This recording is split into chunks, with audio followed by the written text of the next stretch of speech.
Hello everyone, welcome to my channel. आज मैं आपके लिए एक विशेष टॉपिक लेकर आया, वो है समानांतर श्रेणी, जिसको कि कहते हैं अर्थमेटिक प्रोग्रेशन। ठीक है, अब ये अर्थमेटिक प्रोग्रेशन क्या है, इसके बारे में आज समझेंगे, इसका सूत्र भी देखेंगे और किस तरह से इसका सवाल को हल करेंगे, वो भी आज इस वीडियो के माध्यम से आप देखकर समझ सकते हैं। तो सबसे पहली बात है कि समानांतर श्रेणी कहते किसे हैं, कि जब कोई भी आंकड़ा एक निश्चित क्रम के बाद उपस्थित हो और वो क्रम के बीच में समान अंतराल हो तो उसे हम अर्थमेटिक प्रोग्रेशन कहते हैं। एक एग्जाम्पल देखिए तो आपको अच्छी तरह से समझ में आएगा कि अगर 1 है, इसके बाद हम 3 लेते हैं, 5 लेते हैं, ठीक है, 7 लेते हैं और 9 लेते हैं, इसी तरह से 11 लेते हैं, तो आप कहेंगे कि इनके बीच में क्या है, समान अंतराल है। ठीक है, जिसको सार्व अंतराल भी बोलते हैं। सार्व अंतराल कहने का मतलब यहाँ पे दोनों के बीच में समान डिफरेंस है। अब जैसे 3 में -1 करेंगे तो आएगा 2, फिर ये दोनों के बीच में अगर माइनस करें 5 - 3 तब भी आपका 2 आया, और 7 में अगर 9 में अगर 7 माइनस करें तो भी आपका डिफरेंस 2 आया। तो ये क्या है, ये समान डिफरेंस है।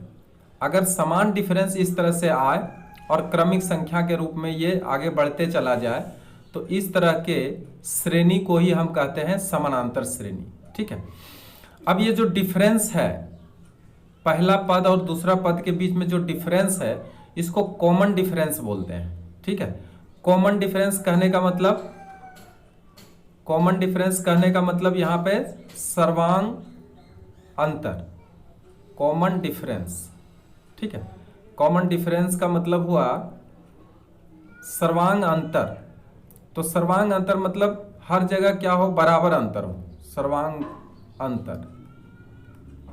ठीक है, जिसको कि हम लोग डी से सूचित करते हैं। ठीक है, तो इनके बीच में जो अंतर हमें मिल रहा है, यानी 2 2 2, ये जो मिल रहा है, ये हमेशा क्या है, इसको हम सर्वांग अंतर कहते हैं और ये हमेशा समान होता है। ठीक है, ये हमेशा समान होता है। इसका अगर हम क्रम देखें तो पहला पद को अगर हम ए मानते हैं, पहला पद को यदि हम ए मानते हैं तो नेक्स्ट पद आने वाला है वो a + d के बराबर हो जाता है। ये a + d के बराबर होता कैसे है, तो जितना अंतर है वो अंतर आप नेक्स्ट में क्या करते जाएंगे, जोड़ते जाएंगे। तो जैसे a के बाद अगर हम कॉमन डिफरेंस जोड़ देते हैं तो दूसरा पद प्राप्त हो जाता है। ठीक है, और इसी तरह से अगर a के साथ 2d जोड़ेंगे तो ये क्या हो जाएगा, तीसरा पद प्राप्त हो जाएगा।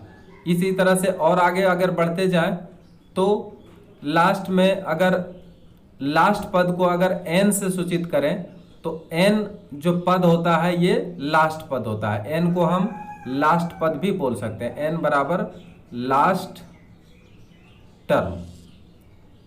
ठीक है, लास्ट टर्म n होता है। अब लास्ट टर्म के ठीक पहले वाला टर्म क्या होगा, है ना, लास्ट टर्म के ठीक पहले वाला जो पद होगा वो क्या होगा, n - 1 होगा कि नहीं होगा, क्योंकि एक इसमें क्या हो जाएगा, माइनस हो जाएगा। ठीक है, अब यहाँ पे ये देखेंगे कि अगर हम पहला पद को a मानते हैं, पहला पद बराबर a, ठीक है, दूसरा पद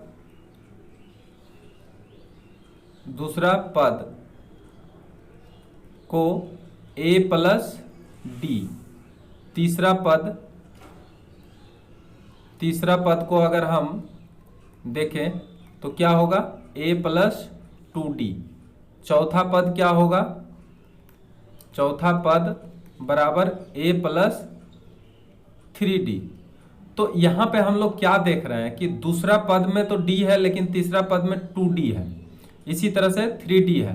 तो अब अगर n पद, मतलब जो लास्ट पद हम जिसको भी मानते हैं, वो अगर nवां पद अगर हम लें तो n पद का जो होगा वो क्या होगा, a plus n minus 1 into d.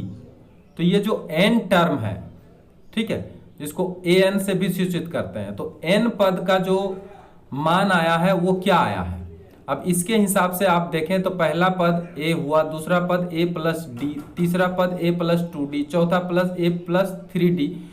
तो n पद कितना होगा, तो यहाँ पे जितना पद हम लोग लेते हैं, चौथा पद लिए हैं तो उसमें क्या हुआ, 3 हुआ। कहने का मतलब ये आया कहाँ से, तो चौथा पद है तो 4 में हम क्या किए, 1 माइनस किए हैं कि नहीं किए हैं, तब जाकर के 3 आया। तो उस हिसाब से अगर n पद लेंगे तो क्या करना पड़ेगा, n में -1 करना पड़ेगा और इंटू डी करना पड़ेगा। तो इसको क्या हम इस रूप में, चौथा पद को क्या हम इस रूप में भी लिख सकते हैं, a plus 4 minus 1 into D. अब ये बात को आप समझ गए हैं तो अच्छी तरह से आपको समझ में आ गया होगा कि nवां पद जो होगा a plus n minus 1 into D होगा, ठीक है। और यही आपका सूत्र बन जाता है, समझ में आ गया।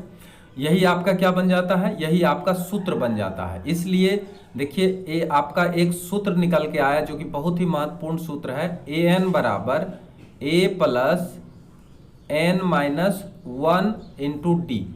इसका मतलब ये सूत्र आपको अगर पता हो गया तो आप किसी भी टर्म को आप निकाल सकते हैं कि वो टर्म क्या हो सकता है, ठीक है। जैसे अभी उदाहरण हम दिए हैं, एक एग्जाम्पल, 1 के बाद आया था 3 के बाद आया था 5 के बाद 7 के बाद 9 के बाद 11, ठीक है, सो ऑन, इस तरह से। अब इसी में आप देखिए ये एपी में है, कहने का मतलब है कि सभी के बीच में कॉमन डिफरेंस कितना हुआ, कॉमन डिफरेंस सभी के बीच में 2 आया। तो nवां पद क्या होगा, या n पद आप कौन सा संख्या जानना चाहते हैं। यहां पे देखिए ये पहला टर्म, दूसरा टर्म, तीसरा टर्म, चौथा टर्म, पांचवा टर्म, छठा टर्म, ठीक है। आपको 10वां टर्म जानना होगा कि 10वां टर्म में क्या होने वाला है। 11 है तो 10 में क्या होने वाला है, तो 10वां टर्म आपको जानना होगा। ये एपी में है, मान लिया जाए ये एपी में है, ठीक है, ये एपी आपको दे दिया।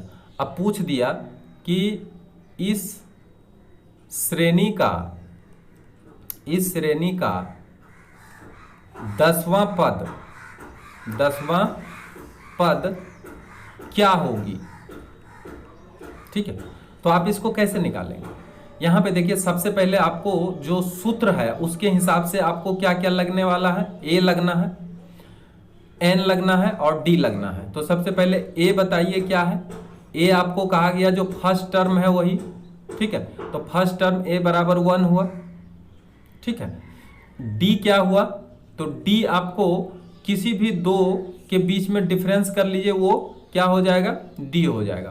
तो d कहने का मतलब ये अगर a, इसको a मानते हैं और ये a1 होता है और ये a2 होता है, ठीक है, तो हम क्या करेंगे, d बराबर a1 माइनस a, ठीक है, बराबर क्या होगा, a1 का मतलब 3 और माइनस a मतलब 1 बराबर कितना, 2। तो आपका d कितना निकल के आ गया, 2 निकल के आ गया कि नहीं आ गया।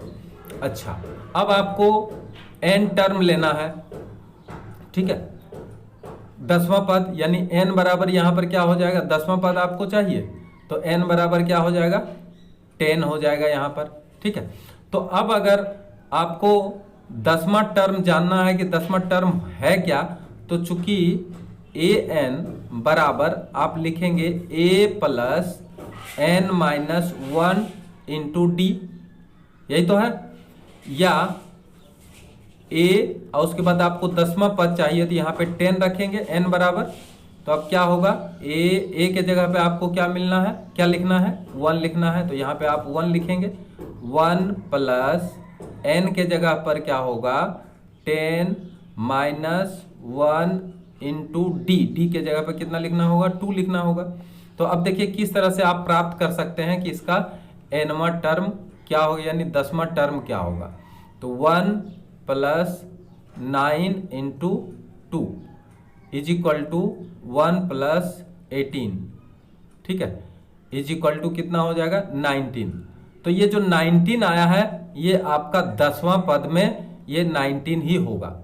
अब यहाँ पे आप देखिए, आपको इस तरह से अगर देखें 1 3 5 7, यहाँ 2 2 का अंतर है, 11 हुआ है ना।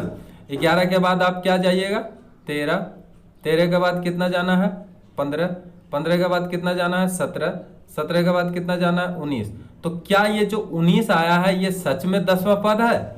आप देखें 1 2 3 4 5 6 7 8 9 10, देखिए पक्का 10वां पद जो है पक्का 19 ही आएगा।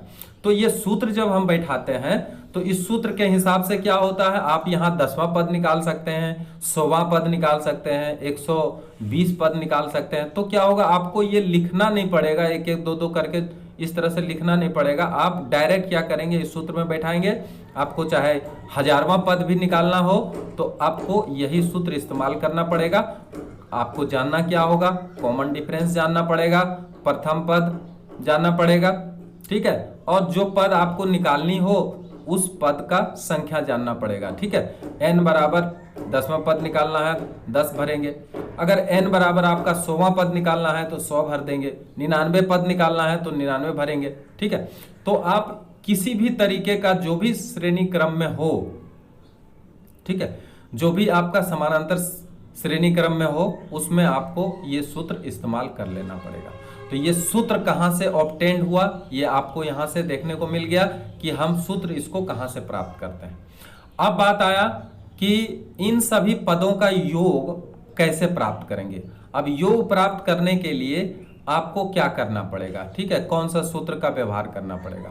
तो उसके लिए एक सूत्र है, ठीक है, कि योग के लिए हम Sn का व्यवहार करते हैं, मतलब पदों के योग, Sn बराबर पदों का योग। अब जितना भी पद है उसका योग, पदों का योग क्या होगा, ठीक है, पदों का योग क्या होगा। पदों का योग के लिए Sn का व्यवहार हम लोग करेंगे, ठीक है, सम ऑफ नंबर्स, इसका योग। अब जैसे सेम एग्जांपल हम लेते हैं 1 3 5 7 9 11, ठीक है, 13। अब आपको कहाँ तक का योग करना है, 1 2 3 4 5, ठीक है। अगर कहा कि 5वां तक का जो संख्या है उसका योग हमें ज्ञात करिए, ठीक है, तो उसके लिए जो सूत्र है वो क्या व्यवहार होता है, तो देखिए Sn बराबर n divided by 2 into 2a plus n minus 1 into d. तो ये जो सूत्र आपको मिला, इस सूत्र से आप क्या कर सकते हैं, उसका योग भी ज्ञात कर सकते हैं, ठीक है। अब ये योग ज्ञात कैसे करेंगे, उसके लिए जो भी एग्जाम्पल आपके सामने दिया हुआ हो, ठीक है, उसमें आपको क्या क्या जरूरत पड़ सकता है, यहाँ पे n का आवश्यकता पड़ सकता है, ठीक है, a की आवश्यकता पड़ सकती है, n की आवश्यकता पड़ सकती है और d की आवश्यकता पड़ सकती है। तो आप चाहें तो जितना भी संख्या हो उसका योगफल ज्ञात कर सकते हैं, ठीक है। अब आपको ये देखना होगा कि ये सूत्र आया कहाँ से, ठीक है, इसको हम आपको अभी अभी प्रूव करके दिखाएंगे कि ये सूत्र आया कहाँ से, ठीक है। ये सूत्र कैसे प्राप्त होता है, और एक सूत्र और भी है योगफल का, वो भी देखिए, Sn बराबर n डिवाइडेड बाई 2 और यहाँ पे होता है a प्लस l। l यहाँ पर क्या है, लास्ट टर्म है, ठीक है। तो इस सूत्र का भी इस्तेमाल आप कर सकते हैं। तो पहले हम लोग l का सूत्र, पहले हम लोग Sn का ये वाला सूत्र देखेंगे, फिर बाद में ये सूत्र कहाँ से आया इसको भी हम देखेंगे इस वीडियो के माध्यम से। आप इस वीडियो के माध्यम से सारे सूत्र को किस तरह से ला सकते हैं, प्रमाणित कर सकते हैं, उसके बारे में है, ठीक है। और उसके साथ साथ उसका सवाल आप कैसे हल करेंगे उसके बारे में भी ये वीडियो में समझाया गया। तो सबसे पहले हम चलते हैं, क्वेश्चन है एक ऐसा कि prove that Sn is equal to n divided by 2 a plus l। इसको हम प्रूव करते हैं कि आखिर ये आया कैसे। ठीक है। और ये सूत्र से हम किस तरह से योग निकाल सकते हैं वो बाद में पहले देखेंगे। पहले ये सूत्र आया कैसे और इसको हम कैसे प्राप्त कर सकते हैं। तो देखिए, सबसे पहली बात है कि अगर एपी में है तो हम अगर योग निकालना चाहेंगे तो एस एन बराबर क्या करेंगे, सबको जोड़ना पड़ेगा। पहला टर्म ए है प्लस दूसरा टर्म क्या है, ए प्लस डी, ठीक है। तीसरा टर्म क्या है, ए प्लस 2d है, इस तरह से, ठीक। और इसी तरह से अगर हम आगे बढ़ते हैं और लास्ट टर्म को अगर हम एल रखते हैं तो लास्ट टर्म के ठीक पहले वाला टर्म क्या होगा, लास्ट टर्म के ठीक पहले वाला अगर टर्म लिखेंगे तो यहां पर क्या होगा, इसमें माइनस होगा, है ना। कितना माइनस करेंगे, एल माइनस डी, क्योंकि जो लास्ट टर्म होता है उसका ठीक एक पहले जो होता है डी माइनस करने से ही उसका इसका पहले वाला टर्म आएगा। तो एल माइनस डी होगा, होगा कि नहीं होगा, एल माइनस डी होगा, क्योंकि जब इधर हम एक एक डी जोड़ रहे हैं तो अगला पद आ रहा है, तो जो लास्ट टर्म है उसके एक पहले का टर्म क्या होगा, तो उसमें एक माइनस करना पड़ेगा।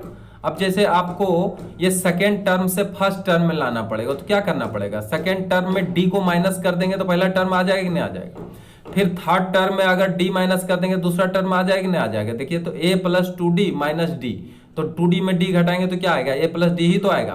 तो उसी तरह से देखिए, लास्ट टर्म अगर है एल तो एल में अगर डी माइनस करेंगे तो क्या आएगा, एल माइनस डी।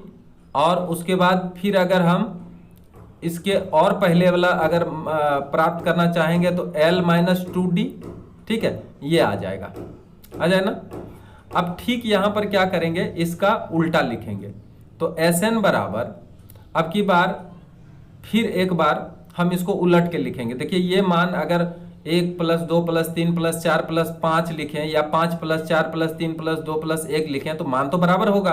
तो इसको हम फिर उल्टा तरीके से लिखते हैं, ठीक है। तो देखिए यहाँ पे L plus L minus D, L minus D, ठीक है। फिर बताइए क्या होगा, एल माइनस 2d होगा कि नहीं होगा, एल माइनस 2d। अब फिर प्लस इसी तरह से प्लस जा रहा है, ठीक है, डॉट डॉट डॉट, उसके बाद आएगा ए प्लस 2d, ठीक उसका उल्टा लिख रहे हैं, देखिए ध्यान से, ए प्लस 2d, फिर लिखेंगे प्लस ए प्लस डी, ठीक है। अब फिर लिखेंगे प्लस ए। अब देखिए, इसको जब जोड़ते हैं तो क्या मान आता है, इसको गौर से देखिए आप। यहां देखिए, अगर हम Sn और Sn को जोड़ेंगे तो यहां पे आएगा 2Sn आएगा। अब यहां देखिए, a और l को जोड़ देंगे तो a प्लस l आएगा, आएगा कि नहीं आएगा। प्लस अब यहां देखिए, d और d कैंसिल हो गया और a और l जोड़ेंगे तो क्या आएगा, a प्लस l आएगा, आएगा। फिर यहां देखिए, a plus l, a plus l, क्यों a प्लस l आया कि यहां देखिए 2d प्लस में 2d माइनस में कट गया। उसी तरह से यहां देखिए 2d माइनस में 2d प्लस में कट गया तो क्या आएगा, प्लस a प्लस l। इसी तरह से यहां देखिए d और d कट गया, क्या आया, a प्लस l। इसी तरह से यहां l प्लस a यानी l प्लस a।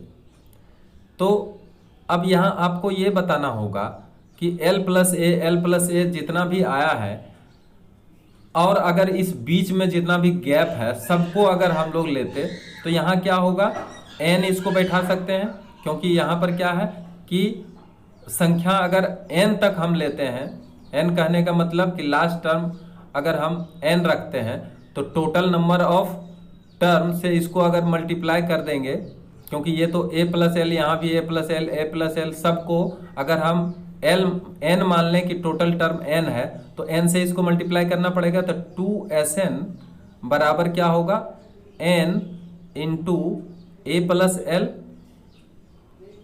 ठीक है। यहाँ तक समझ में आ गया।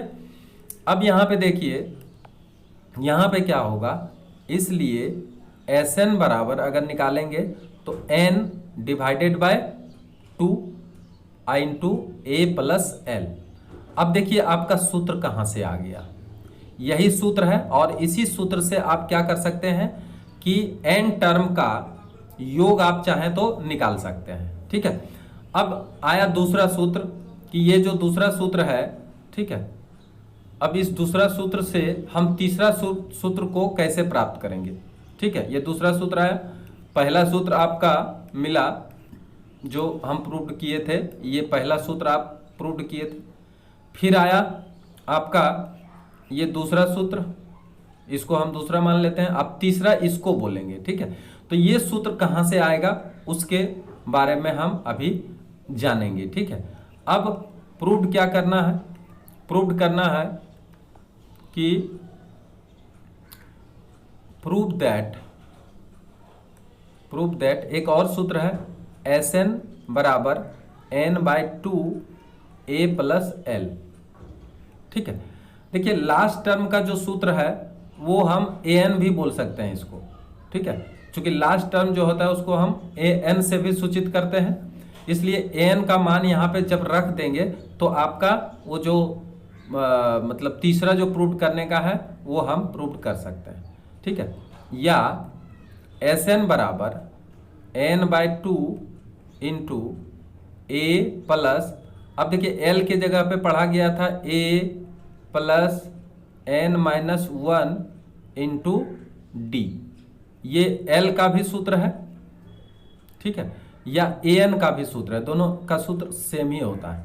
या Sn बराबर n/2 और a को जोड़ देंगे तो क्या होगा 2a plus n-1 into D.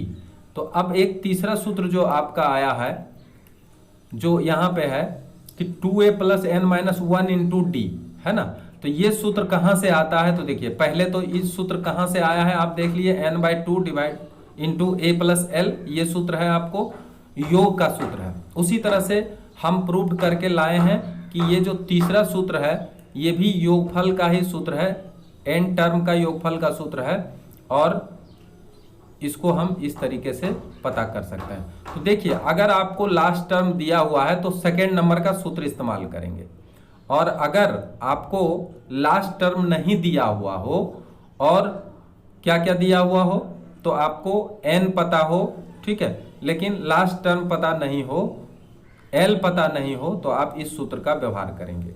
अब आपका इससे संबंधित एक सवाल देते हैं।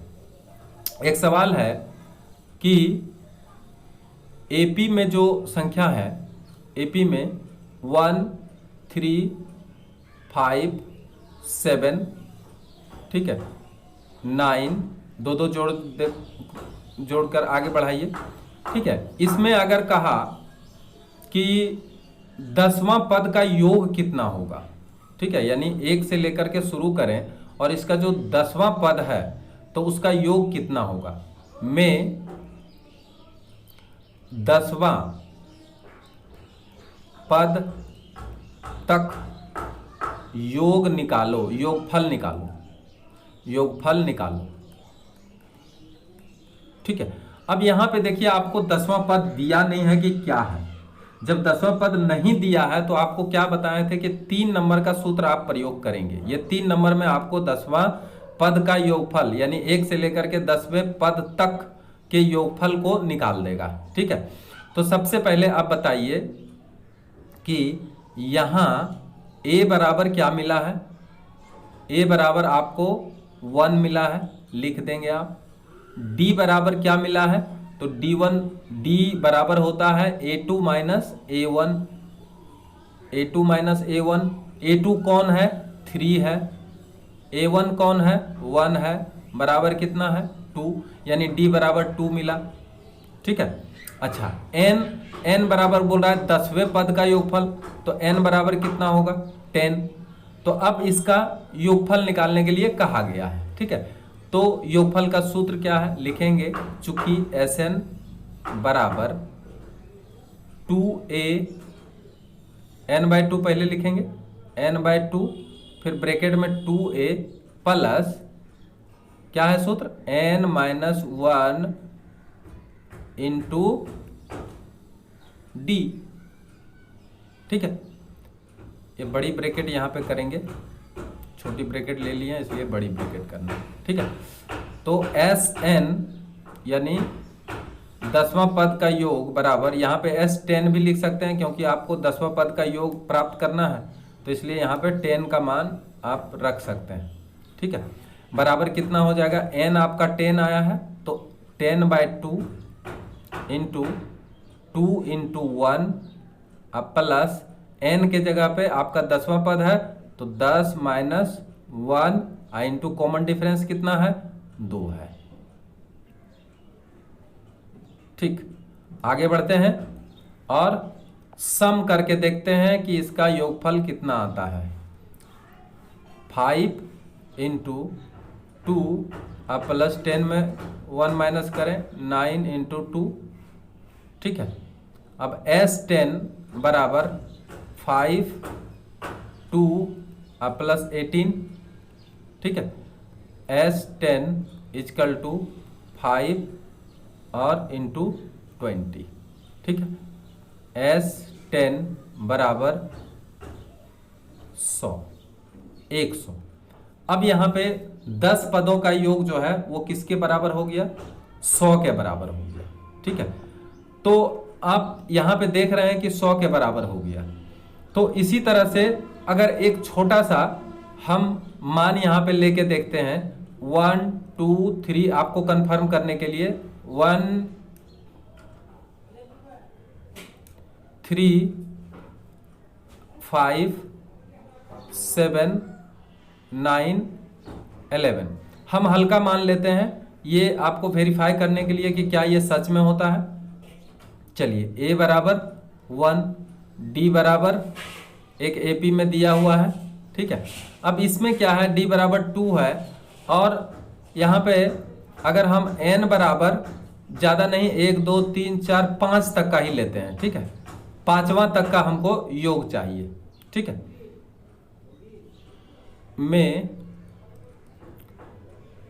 5वें पदों तक का योग निकालें, ऐसा क्वेश्चन दिया जा सकता है, निकालें। अब देखिए 5 में हम निकाल के आपको दिखाते हैं। तो चलिए, Sn बराबर, चूंकि Sn बराबर a प्लस Sn बराबर जो सूत्र योग का है वो बैठाते हैं, n divided by 2 2a plus n minus 1 into D. ठीक है, यही है ना, बराबर यहाँ पे n बराबर 5 है, 5/2 और इधर कितना है तो 2 गुना 1 अब प्लस n माइनस 1, यानी हम कह सकते हैं 5 माइनस 1 इंटू डी कितना 2। ठीक है, अब यहाँ पर क्या होगा, सो देखिए यहाँ पर होगा 2.5 और यहाँ पे 2 अब प्लस 4 गुना 2 8। ठीक है, अब यहाँ पे आया है 2 प्लस 4 दूनी 8, 8 तो 10 आया है। ठीक है, तो 2.5 इंटू 10, अब मल्टीप्लाई करेंगे तो कितना आया 25। अब ये जो 25 मान आया है तो आपको यहाँ पे जोड़ के दिखाते हैं, 1 3 5 7 9। अब यहाँ देखिए 1 प्लस 3 प्लस 5 प्लस 7 प्लस 9, यही तो हम लोग किए हैं, बिना जोड़े यहाँ पर क्या किए हैं, सूत्र के हिसाब से मान निकाले हैं। लेकिन अब जब जोड़ते हैं तो कितना आता है, 3 1 4 5 4 9 9 7 16, 16 और 9 कितना हुआ 25, आया 25। तो आप देखिए कितना इंटरेस्टिंग चीज है कि आप बिना जोड़े, आपको ठीक है 5 दिया गया है तो आप आराम से इसको जोड़ के निकाल सकते हैं, लेकिन 5 के जगह पे अगर 100 दिया तो आप कैसे जोड़ेंगे। 50 टर्म दे दिया, बोला 50 टर्म का योग बताइए, या 50वें टर्म का 1 से लेकर के 50वें टर्म का योग बताइए। तो आप अगर ये सूत्र में बैठाएंगे तो कुछ ही मल्टीप्लाई गुना करने के बाद, योगफल और गुणनफल करने के बाद आपको मान ये मिल जाएगा। परंतु अगर इतना जोड़ना चाहेंगे 100 टर्म को तो बड़ा ही मुश्किल काम हो जाएगा। तो इस तरह से हम लोग आज क्या देखे हैं कि ये जो सूत्र है an का जो सूत्र है, इसको L का सूत्र भी बोलते हैं, कभी कभी L बराबर भी आता है, तो आप इसको A plus n minus one into d, ये भी आप इसको लिख सकते हैं। L का सूत्र वही है, AN का सूत्र वही है, कभी कभी TN भी आता है, तो TN का भी ये सेम सूत्र है, A plus n minus one into d. तो इसमें से अलग अलग मानने के ऊपर है, TN भी माना जाता है, AN भी माना जाता है, L भी माना जाता है, या nवां पद का मान कितना होगा उसका भी ये सूत्र हो सकता है, ठीक है। लेकिन कभी कभी एक क्वेश्चन ऐसा दिया जाता है कि लास्ट टर्म से अगर पूछे कि nवां टर्म कौन सा होगा तो उसका सूत्र क्या बैठाएंगे। अगर पूछे, एक क्वेश्चन आता है ना, ये क्वेश्चन क्या है कि जो लास्ट टर्म है, अंतिम पद से n पदों का ठीक है, n पदों का मान कितना होगा, तो उसके लिए हम लोग क्या बैठाएंगे, n पदों का मान का सूत्र कौन सा होगा। तो ध्यान देखिए, अगर लास्ट टर्म को L मानते हैं तो लास्ट टर्म को अगर हम L मानते हैं तो लास्ट टर्म से अगर n पद का सूत्र निकालेंगे तो L माइनस होगा n minus one into d. तो ये सूत्र अगर बैठाएंगे तो ये आपका क्या होगा, तो ये भी आपका an होगा, लेकिन ये an जो होगा वो लास्ट टर्म से nवां पद के जो मान होगा वो इस सूत्र से आप निकाल सकते हैं, ठीक है।